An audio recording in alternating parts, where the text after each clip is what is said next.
Gerard জোন্সকেই আগে নামতে বললেন সহকারী কোচ আতিকুর রহমান মিশু। তবে মিশুকেই আগে নামার জন্য ইশারা দিলেন জেরার্ড। এই দুই কোচকে নিয়ে গেল কয়েকদিন থেকেই সরগরম ফুটবল পাড়া। টিম বাস বিমানবন্দরে পৌঁছালেও তখনও আসেনি ফুটবলারদের লাগেজের গাড়ি। তাই বেশ দীর্ঘ একটা অপেক্ষা। জেরার্ড এই দলের সাথে উজবেকিস্তানে যাবেন নাকি তার চাকরি চলে গেছে তা নিয়ে নানা গুঞ্জন ছিল। তবে ইংলিশ এই কোচ হাসি মুখেই যাচ্ছেন এশিয়ান কাপ খেলার মিশন নিয়ে। Love it. Listen, really excited. Honestly, we've got an exciting group. Very excited. Thank you so much. Preparation's fantastic. Thank you so much. Thank you. Hey, listen, we're going to make history. Let's go. Thank you so much. হাতে এখনো bandage বাঁধা মাহি খানের, তবে সব ঠিকঠাক আছে।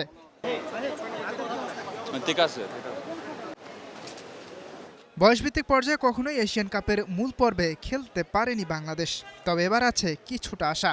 Group champion হলে তো টিকিট মিলবেই, রানার্স আপ হলেও সুযোগ থাকবে চীনে অনুষ্ঠিত হতে যাওয়া 2027 অনূর্ধ্ব-20 এশিয়ান কাপে খেলার। এই দলটার দেশ ছাড়ার কথা ছিল 15ই আগস্ট। থাইল্যান্ডে একটা ক্যাম্প করার কথা ছিল এবং সেখানে সংযুক্ত আরব আমিরাতের সাথে একটা প্রস্তুতি ম্যাচ খেলার কথা ছিল। তবে বাংলাদেশ সেখানে যেতে পারেনি, তাদেরকে সরাসরি যেতে হচ্ছে উজবেকিস্তানে। অনূর্ধ্ব-20 এশিয়ান কাপ কোয়ালিফায়ারে বাংলাদেশের প্রথম ম্যাচ 31শে আগস্ট স্বাগতিক উজবেকিস্তানের বিপক্ষে। বাংলাদেশি সমর্থকদের এই দলটাকে নিয়ে অনেক বেশি আশা, অনেক বেশি প্রত্যাশা। কেমন করতে পারে অ্যাডাম আব্বাস, জিদান ইউসুফরা, সেটাই এখন দেখার অপেক্ষা। ইয়াসির আরাফাত, সবুজ, স্টার প্লে, ঢাকা।